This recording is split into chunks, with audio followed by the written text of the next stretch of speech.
We turn to the good lady from California, Congresswoman Kamlager-Dove.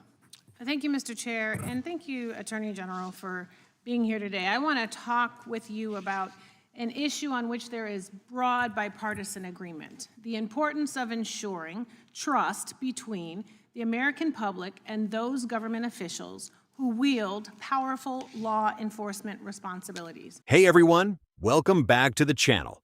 Today we're diving into a clip that perfectly encapsulates the political theater we often see in Washington. We've got Congresswoman Sidney Kamlager-Dove absolutely grilling Pam Bondi on some truly outrageous statements made by former President Trump. It's a masterclass in holding power accountable, or at least trying to, when faced with deliberate evasion. Let's jump in. So, Attorney General, would you agree that it is important for law enforcement leaders to be honest? Of course, as well as members of Congress. Thank you. And would you include yourself as a law enforcement leader? Of course. Okay, thank you. Thank you.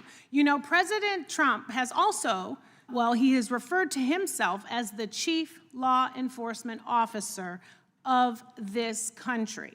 So do you believe that President Trump is honest? He is the commander-in-chief of the United States of America, and not not only is he keeping this country safe, he is keeping this world safe. It's a simple question, which you didn't answer. He is the commander-in-chief. Last June, Minnesota lawmaker Melissa Hortman, her husband Mark, and their dog were brutally murdered in their home. Wow, that's a classic political dodge right there. When asked a straightforward yes or no about honesty, the go-to move is to pivot to job titles and vague claims of keeping the country safe. It's like asking if your neighbor returned your hedge trimmer, and they respond, well, they're a great parent, and they pay their taxes. What does that have to do with the hedge trimmer?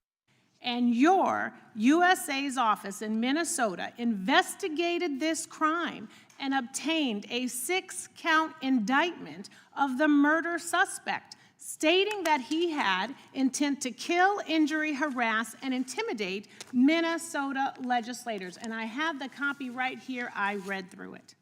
Yet a few weeks ago, President Trump suggested publicly that Minnesota Governor Tim Walz was behind these murders, posting on his Truth Social account a video raising this conspiracy theory. And it wasn't true. And you know it wasn't true, or else you would not have brought an indictment against the subject.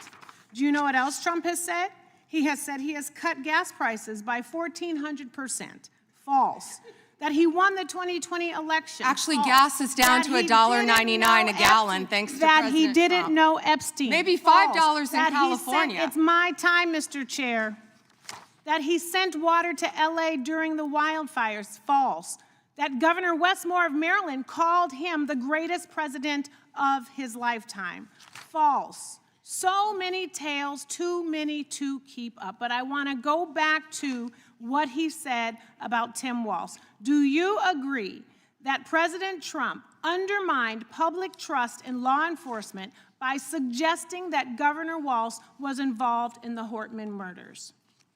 I am not familiar with that statement. Oh, I'm not familiar with that statement. The oldest trick in the book. As a former Attorney General, Pam Bondi is expected to be very familiar with public statements from the president, especially ones that directly contradict investigations conducted by the Department of Justice itself. It's not just a cop-out, it's an active refusal to acknowledge a clear pattern of undermining public institutions for political gain. Just say you agree with him. It would be more honest. Well, that is a disappointing response, and it is also why your office and Donald Trump have zero credibility, because I know, and you know, it was a right-wing extremist who murdered the Hortmans, and you and the president are being dishonest with the American people. Last fall, after the horrific shooting of Charlie Kirk, President Trump was asked if there were extremists on both the left and the right. And his exact words were, "I'll tell you something that's going to get me in trouble, but I couldn't care less. The radicals on the right oftentimes are radical because they don't want to see crime. The radicals on the left are the problem, and they're vicious, and they're horrible, and they're politically savvy." Do you agree with this statement? This is a classic both sides argument. but with a twist. One side gets a pass, and the other is demonized. Radicals on the right oftentimes are radical because they don't want to see crime? Really? Is that why we saw an insurrection at the Capitol? Because they were so concerned about crime? It's a dangerous narrative that minimizes actual threats while painting political opponents as inherently evil.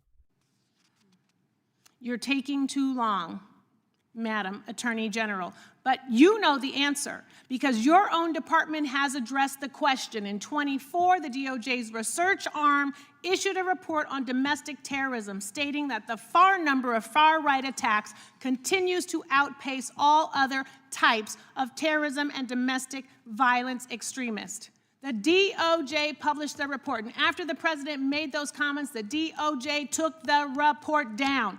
And I sent you a letter asking you a simple question. Why did the Justice Department remove the data that shows right-wing extremists have killed more innocent people than left-wing extremists? This is where it gets truly insidious.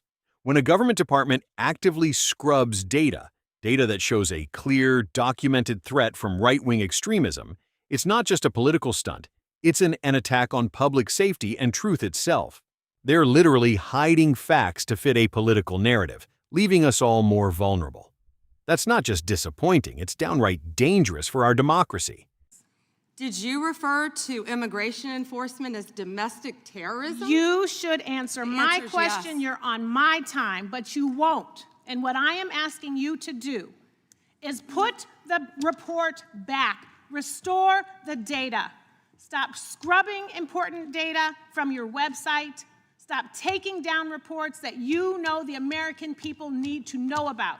There are violent, dangerous people out here with real threats, and the dishonesty from your agency comes from the covering up of these threats that could hurt American people and put our lives at rest. Do better. What a brutal exchange, right? It really shows the lengths some will go to avoid accountability and manipulate information. It's on us to stay vigilant, question everything, and demand transparency from our leaders, no matter how uncomfortable it makes them. Let me know in the comments what you thought of this clip and if you've seen similar evasions. Don't forget to like, share, and subscribe for more takes like this. See you next time. And with that, I yield back, Mr. Young lady Chair. yields back.